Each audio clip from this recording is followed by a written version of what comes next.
की राजनीति में प्रवीण सिंह एक ऐसा नाम है जो कई दलों में रहे और अपने उग्र स्वभाव, अपने बागी स्वभाव की वजह से पार्टी भी बदलते रहे। इस वक्त प्रवीण सिंह जी हैं। पहला सवाल, अभी किस पार्टी में हैं आप? अभी भारतीय जनता पार्टी के सदस्य हैं। सदस्य हैं तो बोल रहे हैं, बहुत भारी मन से बोल रहे हैं। इसका मतलब ये हुआ कि कहीं ना कहीं आपको लग रहा है कि पार्टी से जो आपने उम्मीदें पाल रखी थी, क्योंकि प्रवीण सिंह यह कहें कि भाजपा के वो सदस्य हैं तो समझिए दिल में पीड़ा है। नहीं, देखिए, उम्मीद तो मुझे कुछ नहीं थी। उम्मीद तो हम लोग जब राजनीतिक जीवन में आए तो कोई उम्मीद पाल के नहीं आए।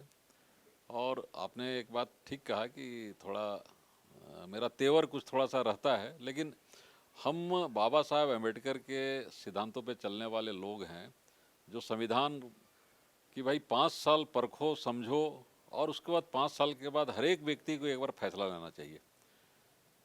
लकीर के फकीर बन के हम काम करने के तरीके में नहीं रहे हैं। और लेकिन जो राजनीतिक पूरे परिदृश्य जो हिंदुस्तान के अंदर है, तो हमने सोचा था कि भाई झारखंड एक अजीब सपना था हम लोग के लिए, और उसके विषय में लगता था कि एक बहुत सुंदर झारखंड का निर्माण करेंगे।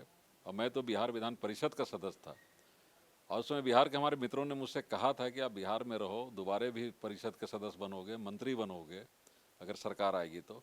लेकिन झारखंड का प्रेम ही हमको झारखंड खींच के लाया, और मैंने बोला कि नहीं, मैं बिहार में नहीं रहूँगा, मैं झारखंड में रहूँगा। और ठीक है, राजनीति में उतार चढ़ाव आते रहते हैं। फिर जो आस्था बाबूलाल मरांडी के प्रति लगा था कि यह व्यक्ति झारखंड का कायाकल्प करने में सफल होंगे, लेकिन अलग पार्टी बनाने के बाद हमारे जिन मुद्दों पे उनके साथ मतभेद हुए थे, वो ये यह इस मुद्दा था कि मैंने कहा था कि भारतीय जनता पार्टी को सपोर्ट करके एक मजबूत सरकार की कल्पना कीजिए, मजबूत सरकार बनाइए। कब की बात है ये 14 की बात है। जी? और उनके मित्रों का कहना था कि नहीं, हमको जब तक कुछ मंत्रालय नहीं मिलेगा हम भारतीय जनता पार्टी को भारतीय जनता पार्टी को सहयोग नहीं उनके करेंगे। मित्र तो एक ही थे, प्रदीप यादव से शुरू, प्रदीप यादव पर खत्म। तो मैं तो सिर्फ मित्र का नाम लिया, वो हमारे भी मित्र थे, जो उनके मित्र थे हमारे भी मित्र थे। तो आप नाम लेने से परहेज क्यों कर रहे हैं? नहीं, हम मित्र हैं तो कहे, आज भी मित्र हैं। आपके अब लोग जानते हैं कि हम लोग कौन कौन मित्र हैं। पूरा राजनीति में रहने वाले हर एक लोग जानते हैं कि हम लोग कौन कौन मित्र हैं। तो उनके मंत्रालय की जीत के कारण वो काम नहीं हो पाया।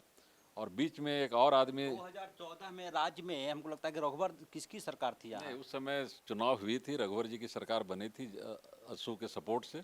लेकिन इनके पास 41 सदस्य थे और हम, विधायक? हाँ, 41 विधायक थे। जेबीएम के? नहीं नहीं, जेबीएम के उस समय 8 विधायक थे। हाँ, तो 41 विधायक किसके थे? 35 के आसपास हमको लगता है कि बीजेपी के थे, और 6 के आसपास अस्सू के थे। दोनों मिला के सरकार बना लिए थे। हाँ। लेकिन मेरा कहना था कि एक अच्छी सरकार देने के लिए हम लोग भी सपोर्ट करेंगे। बाबूलाल मरांडी की जो पार्टी थी कंघी छाप, वो 8 विधायक लेकर आए। 8 विधायक लेके हम लोग तो आए आप थे। क्या सलाह दे रहे थे? हम लोग कहे थे कि बाहर से हम लोग समर्थन दें, गुण दोष के आधार पे। हाँ। और इन लोगों का कहना था कि नहीं, अगर हम समर्थन देंगे तो अंदर शामिल होंगे, मंत्रालय में जाएंगे, जब तक हमको 2 बर्थ नहीं मिलेगा तब तक हम नहीं सपोर्ट करेंगे। और इसके लिए अमित शाह, जो उस समय शायद गृह मंत्री थे उस समय, नहीं, अमित शाह गृह मंत्री, जो भी थे मंत्री थे, अमित हाँ, शाह थे। अमित शाह थे। उनके लिए कोई पद अहम नहीं है, वो अमित शाह अपने आप में एक बड़ा पद है। तैयार नहीं हुआ। फिर बाद में एक यहाँ का स्थानीय दलाल, जो किसी जमाने में पत्रकारिता से संबंध रखता था, और नाथवानी जी मिलके बाबूलाल मरांडी को लेके गए अमित शाह के यहाँ। वहाँ कुछ आपके जो शब्द होते हैं वो काटने दौड़ता है। कौन है वो? नहीं, हम तो नाम आपको समझने वाले को समझने दीजिए। मैंने तो कहा स्थानीय जो दलाल जो कहिए, जो किसी जमाने में पत्रकारिता से संबंध रखते थे, ऐसे लोग जाके शायद अमित शाह के पास ले गए बाबूलाल मरांडी को। वहाँ से एक नेगेटिव अप्रोच लेके बाबूलाल जी आए, बोले कि किसी भी शर्त में भारतीय जनता पार्टी को समर्थन नहीं। और उसके कारण उनके 6 विधायक टूट के चले गए, जिसका अप्रत्यक्ष रूप से शक है कि ये काम मैंने किया। जबकि मैं अगर करता है इस काम को तो शायद मैं भी कोई ना कोई बोर्ड लेके उस समय बैठा रहता। आपके पास भी सरकारी गाड़ी होती। हमारे पास भी सरकारी गाड़ी होती अगर मैं ये काम करता। मैं सर, तो ये डाउट हुआ कैसे प्रवीण सिंह जी? इसलिए कि सब मेरे विधायक मित्र थे, जो भी भागे थे, चाहे वो अमर बावरी हों, चाहे नवीन जायसवाल हों, चाहे हाँ, रणधीर सिंह तो कम मित्र थे, लेकिन आलोक चौरसिया तो भतीजा जी से थे। फिर गणेश गंजू थे, ये सब जितने थे हमारे मित्र थे, तो लोगों को लगता था कि प्रवीण सिंह सबके साथ उठता बैठता है, गप मारता है, ये करता है वो करता है, बगावत करा दिया। और थोड़ा सा मेरा स्वभाव बागी था, इसलिए इस आरोप भी मेरे ऊपर लगे। उसके बाद फिर जब हरवंश जी एक बार हमको मिले तो बोले कि नहीं, आप के जैसे लोगों को राजनीति में रहना चाहिए, क्यों खेती गृहस्थी करने चले गए। तो उनके कहने से ये मैं, जब दाग लगा सर आप पर, तो आप फिर वापस गांव चले गए? हाँ 3 कहाँ साल चले गए? अपने गांव, कहाँ, कौन सा गांव? यही लोहरदगा से 20 किलोमीटर दूर है, क्या नाम गांव का? हेसुए। अच्छा, वहाँ चले गए। हाँ, और खेती गृहस्थी करते थे, मस्त रहते थे। और एक्चुअली हमने सोच लिया था कि अब हमको राजनीति से दूर दूर तक कोई रिश्ता नहीं रखना है। लेकिन राजनीति में रहा हुआ व्यक्ति कहता है कि दूर दूर तक रिश्ता नहीं रखना, रिश्ता तो हो ही जाता है। इतने पुराने संबंध, इतने दिनों का समाज से उठना बैठना। तो फिर जदयू में गए, जदयू में बहुत। तो फिर आप गांव गए तो फिर रांची आए होंगे, तो जेबीएम के साथ ये जेबीएम में अपने पार्टी से निकाल दिया लोगों ने आपको? नहीं नहीं, हमने रिजाइन किया है। JVM। हाँ, निकालने का तो खैर एक ही बार हमको पार्टी से निकाला गया है, जब मैं रिवेल कैंडिडेट बन के एमएलसी का चुनाव लड़ा था 96 में, जिसमें चलिए, वो तो खैर जिसमें .70 से हारा था। अभी कहानी सुनने में मजा आ रहा है, जब आपके ऊपर तोहमत लगा कि आपने बगावत करा दिया पार्टी में, फिर गांव चले गए, खेती बाड़ी में जुट गए, फिर रांची आए, फिर क्या हुआ? नहीं, रांची नहीं आए, रांची आते थे, जाते थे तो लोगों से आते थे, तो गप भी मारते थे, भेंट भी करते थे। उसी में हुआ कि भाई चलिए हमारे साथ राजनीति कीजिए, हम लोग के साथ राजनीति किए। फिर मैं सिर्फ मिलने के लिए गया था नीतीश जी से, पार्टी में शामिल होने के लिए नहीं गया था। मैं आपको ईमानदारी पूर्वक बताता हूँ। और मैं नहीं, दिल्ली, और मैं रविंदर राय जी के घर में ठहरा हुआ था। सुबह चाय पीने के लिए हमको बुलाया जाता है नीतीश जी के यहाँ से। जब मैं नीतीश जी के यहाँ गया तो अचानक कैमरा उमरा, फोटो वोटो, आइए जदयू में आपका स्वागत है। बाकी काम मीडिया ने कर दिया। हाँ, मुझे खुद पता नहीं चला कि मैं जदयू में कैसे गया। बाकी बात मीडिया जो है पूरे हिंदुस्तान में फ्लैश कर दिया कि प्रवीण सिंह जदयू में। हम बोले चलो यही सही, जहाँ नियति रखे वहीं रहो। जो निर्णय आप लेने में सक्षम नहीं हो पा रहे थे, वो कैमरे ने कर दिया। जब ये बातें फ्लैश हुई कि आप नीतीश कुमार से मिले, जदयू में जा सकते हैं प्रवीण सिंह जी, तो क्या रिएक्शन था आपका?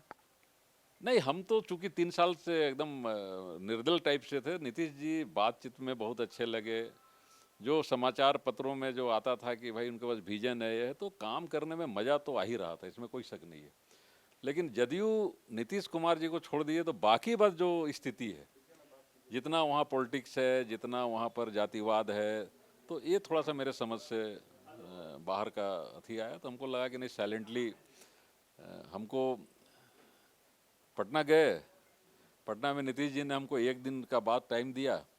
मैं कहा कि मैं भाई रांची से आया हुआ हूँ, हमको आज मिलना है।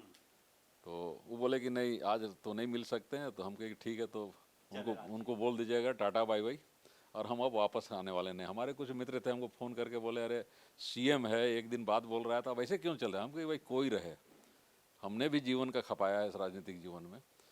हो सकता है अगर हम इतने रिजर्वेशन में नहीं फंसे रहते तो हम भी विधायक रहते, हम भी मंत्री रहते। लेकिन हमारा भी कंट्रीब्यूशन है। अब कोई आदमी हमको कहे कि भाई आप आइए 2 दिन के बाद मिलने आइए, तो ये राजनीति में हम, और बहुत लोग के बुलावे पे हम इसलिए आज तक नहीं गए किसी दल में, सत्तारूढ़ दल में, कि हमको लगता था कि अगर एक बार ही हमको बाहर खड़ा कर देगा तो उसी दिन हमारे लिए डूब मरने की बात होगी। और यही कारण है कि आज भारतीय जनता पार्टी में रह के भी मैं भारतीय जनता पार्टी कार्यालय नहीं जाता हूँ। जदयू में आप गए, तो फिर जदयू क्यों छोड़े आप? क्या लगा उस समय?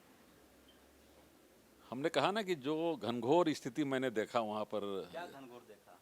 जातिवाद का, कि ये कुर्मी है कि नहीं है। मेरे विषय में लोग कहता था वहाँ पर, कह रहे सिंह लिखता है, कुर्मी है कि क्या है। तो मुझे लगा कि भाई कहाँ हम आगे फंस गए, कहाँ आगे फंस गए हैं हम। तो ये बातें जब मेरे कान में आने लगी, जब मेरा प्रदेश अध्यक्ष, हमको राष्ट्रीय महामंत्री बनाया गया, जब प्रदेश अध्यक्ष बनने की बात थी, तो एक बड़े नेता ने कहा कि प्रवीण सिंह किस जात का है। तब हमको थोड़ा बुरा लगा। हम कहे कि नहीं, मैं नहीं रहूँगा इस पार्टी में। तो आपको लोग किस जाति का समझ रहा था जदयू में? अब हमको नहीं पता है। हम तो भाई देखिए, बाइकाट तो हम राजपूत हैं, समझे ना। तो अब बाकी बात, अब वो लोग क्या समझ रहा था ये मुझे नहीं पता था, लेकिन नीतीश जी को पता था कि हम राजपूत हैं। और बाकी सबको लग रहा था कि पता नहीं क्या। कुछ भी होंगे। मुझे हंसी भी आ रही है कि प्रवीण सिंह जी जब जदयू में आए तो एक बड़ी जमात ने समझा कि प्रवीण सिंह जी कुर्मी जाति से हैं, कुशवाहा लोगों ने समझा कि नहीं आपको? नहीं, अब क्या समझे तो वही लोग जानेंगे, हम तो नहीं जानेंगे। लेकिन हाँ, प्रदेश अध्यक्ष बनने समय बातें जरूर आई कि किस कास्ट का आदमी है। तो मुझे लगा कि नहीं, मुझे नहीं रहना है। तो कुर्मी ना होने का नुकसान हुआ आपको जदयू में? अब ये मुझे नहीं कह सकते, हम इस बात को नहीं गारंटी के साथ कह सकते, लेकिन जब मेरे कान में ये बात आई कि ये किस जात का है, मैं उसी दिन जदयू छोड़ने का मन बना लिया कि मैं नहीं रहूँगा। और फिर जदयू को भी टाटा बाय बाय आपने कह दिया। उसके बाद क्या कहानी हुई सर? हमारे सारे मित्र बीजेपी में हैं, जो भी पुराने मित्र हैं, मैं बाबूलाल मरांडी से लेके रविंदर राय से लेके दीपक प्रकाश या जो भी हमारे लोहरदगा में आज के दिन में मैं 1981 से भारतीय जनता पार्टी में सक्रिय हूँ, 81 से। बीजेपी का गठन 80 में हुआ है। बाकी बात जो भी हैं यहाँ पर, बाबूलाल मरांडी 1990 में आए भारतीय जनता पार्टी में, दीपक प्रकाश 1988 में आए भारतीय जनता पार्टी में, रविंदर राय हाँ विद्यार्थी परिषद में ये लोग सक्रिय थे, बाबूलाल मरांडी विश्व हिंदू परिषद में सक्रिय थे। लेकिन आज अगर देखा जाए इस हिसाब से तो लाल राजेंद्र, कड़िया मुंडा, सूरजमणि सिंह, चंद्रेश्वर सिंह, ये सब हमसे सीनियर हैं। बाकी वो सबसे हम सीनियर हैं आज के परिस्थिति में, अगर भारतीय जनता पार्टी के इतिहास को देखा जाए तो। लेकिन अब कोई 42 साल का आदमी हम लोग के 42 साल के राजनीतिक जीवन पे प्रश्न चिन्ह खड़ा करेगा, तब तो क्या प्रश्न खड़ा हो गया था सर? क्योंकि आप बोलते इनको काम हैं कि करने भाजपा के सदस्य, ये बोलना काफी इनको काम करने आता है कि नहीं आता है, इनका आईक्यू ठीक है कि नहीं है, इनको प्लानिंग करने आता है कि नहीं आता है, अगर ये सब बातें होने लगेगी तब तो फिर मुश्किल हो जाएगा। इसलिए मैं सदस्य हूँ, वोट दूंगा भारतीय जनता पार्टी को। तो अभी सिर्फ आप भाजपा में हैं, यह माना जाए? हाँ। आत्मा नहीं जुड़ी है? नहीं, आत्मा भाजपा में है, इसीलिए भाजपा में है। आत्मा जिस दिन मेरा नहीं जुड़ा रहेगा मैं तुरंत टाटा बाय बाय कर देता हूँ। शरीर कहाँ है? इस शरीर बीजेपी कार्यालय में नहीं है, बाकी बात बीजेपी के लोगों के बीच में है। आत्मा भी बीजेपी के लोगों के बीच में है और शरीर भी बीजेपी के लोगों के बीच में। बीजेपी के कार्यालय में नहीं है मेरा शरीर। सर, ये बोलते हुए तकलीफ होती होगी आपको? अब नेचुरली किसी पार्टी में अगर आप जब तक सक्रिय हैं राजनीतिक जीवन में, शरीर से मन से, तो लगता है कि मैंने एक्टिव रहें। ये तो हर कोई की इच्छा होती है। आखिर सामाजिक जीवन में जो आदमी है वो घर में बैठने के लिए तो सामाजिक जीवन में नहीं आया है, वह एक्टिव रहना चाहता है, क्रियाशील रहना चाहता है। और जब जो सिस्टम बना रहा है, सिस्टम को चला रहा है, अगर उसके क्रियाशीलता को स्थिर करना चाहता है तो तकलीफ लगता है। आगे क्या सर देखते हैं आप? अब तो आने वाले लोगों का जनरेशन है और मैंने एक संकल्प लिया है कि मैं जिस समाज से आया हूँ इसने मुझे बहुत कुछ दिया। एक गांव से निकला हुआ व्यक्ति और राजनीतिक क्षितिज में झारखंड में एक हमारी पहचान बनी है और उसके पीछे भारतीय जनता पार्टी के बहुत से सदस्यों का प्लस हमारे समाज के लोगों का बहुत बड़ी भूमिका रही है। जिस समाज से मैं आता हूं तो मैं सोचा कि भाई समाज को अब एक जगह इकट्ठा करूं, एकत्रित करूं। इनके अंदर जो कुरीतियां हैं, इनके अंदर जो नासमझी है, इनके अंदर जो गड़बड़ी है, अपने जीवन का अनुभव को निचोड़ के इनके फायदा के लिए क्या काम करूंगा इसमें मैं लगा। चलिए, भाजपा से खट्टा हो गया मन आपका? नहीं, कोई खट्टा नहीं हुआ है। भाजपा के कुछ लोगों से खट्टा होगा, इसका मतलब भाजपा से कैसे खट्टा हो जाएगा? चलिए, ये थे हमारे साथ प्रवीण सिंह जी, झारखंड की राजनीति के एक दिग्गज चेहरा। लेकिन परिस्थितियां कुछ ऐसी हो गई कि प्रवीण सिंह जी अब बहुत ज़्यादा सक्रिय नहीं दिखते। आत्मा भाजपा में है, शरीर कहीं और घूम रहा है। सहयोगी उमेश के साथ SNN 24/7 के लिए रांची से अजय लाल।